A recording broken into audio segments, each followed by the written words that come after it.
warahmatullahi wabarakatuh. Perkenalkan, nama saya Harga Mansyah, NIM 1905112127. Kali ini kita akan membahas mengenai jatuhnya pemerintahan Orde Baru. Simak terus videonya ya.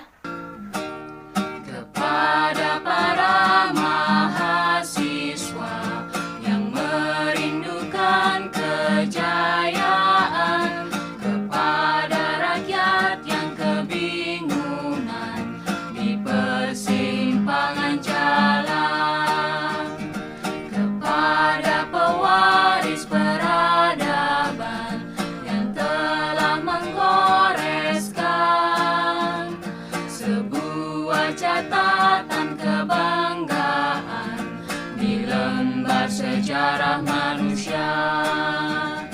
Wahai kalian yang rindu kemenangan, wahai kalian yang turun ke jalan demi mempersembahkan jiwa dan raga untuk negeri tercinta.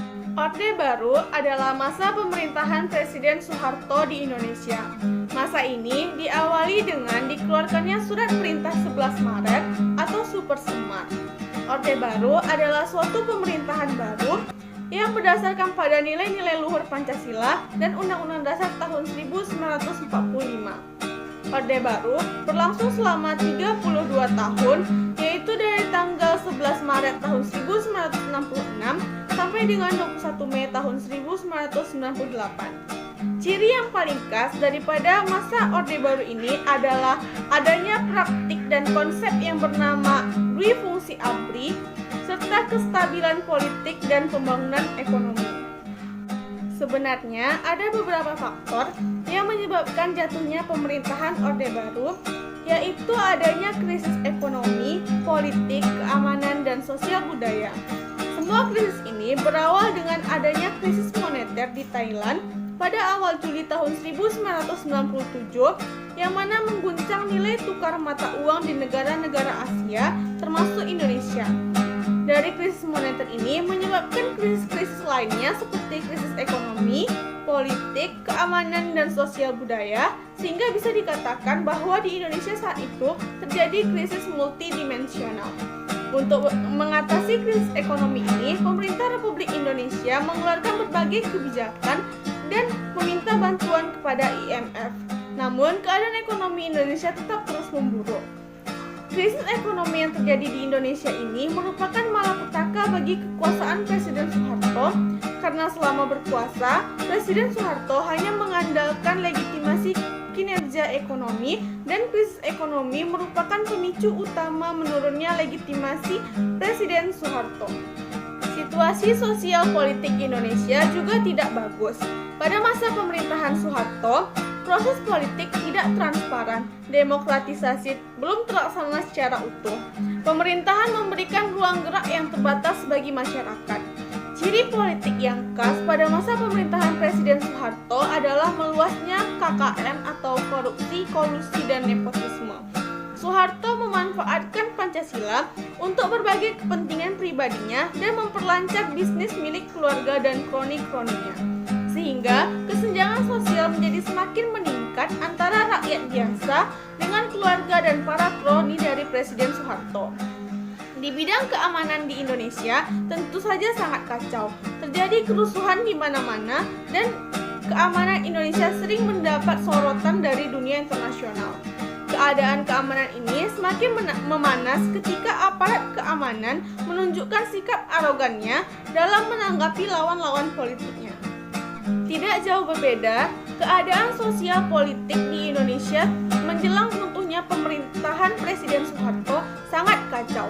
Krisis yang terjadi di Indonesia menghancurkan seluruh sektor korporasi seperti perbankan dan perusahaan-perusahaan berskala besar, dan menghilangkan penghasilan, dan sebagian besar warga Indonesia terkena dampak pemutusan hubungan kerja atau PHK yang dilakukan secara besar-besaran.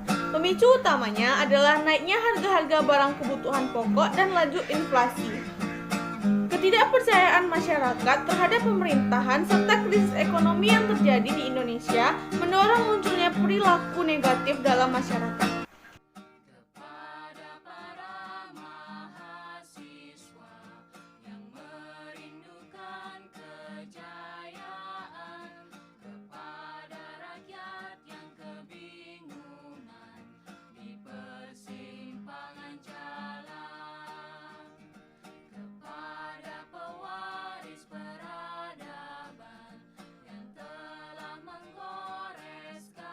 Pemerintahan Presiden Soeharto melakukan berbagai penyimpangan yang menyebabkan rakyat kecewa dengan sikap yang diambil oleh pemerintahan masa Orde Baru ini.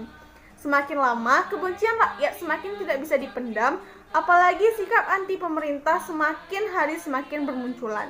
Ditambah lagi dengan aksi-aksi mahasiswa yang menuntut Presiden Soeharto untuk turun dan segera melakukan reformasi. Para tokoh politis, tokoh masyarakat, dan mahasiswa semakin berani berkonfrontasi dengan Presiden Soeharto dan ABRI sebagai kekuatan Orde Baru. Desakan atas pelaksanaan reformasi dilakukan oleh mahasiswa dan kelompok pro-reformasi. Pada tanggal 12 Mei 1998, terjadi penembakan 4 mahasiswa Trisakti saat melakukan demonstrasi. Peristiwa ini mengundang simpati tokoh reformasi dan mahasiswa Indonesia. Penembakan mahasiswa Trisakti menyulut demonstrasi yang lebih besar. Pada tanggal 13 Mei tahun 1998, terjadi kerusuhan, pembakaran, dan penjarahan di Jakarta dan Solo. Sementara itu, pada tanggal 14 Mei 1998, demonstrasi semakin meluas. Puncaknya adalah pendudukan gedung DPR atau MPR oleh para mahasiswa. Akhirnya, hal ini membuat Ketua DPR atau MPR, Harmoko, meminta Presiden untuk segera mengundurkan diri. Akhirnya, pada pukul 9 WIB, pada tanggal 21 Mei tahun 1998, Presiden Soeharto membacakan pernyataan pengunduran dirinya sebagai Presiden Republik Indonesia dan menyerahkan kekuasaan sebagai Presiden Republik Indonesia kepada Wakil Presiden B.J. Habibie, yang saat itu juga diambil sumpahnya oleh Mahkamah Agung sebagai Presiden Republik Indonesia yang baru bertempat di Istana Negara. Pernyataan pengunduran diri Presiden Soeharto menandai berakhirnya pemerintahan Orde Baru yang telah berlangsung selama 32 tahun. Sekian penjelasan saya mengenai jatuhnya pemerintahan Orde Baru. Semoga bermanfaat bagi kita semua. Sampai jumpa lagi.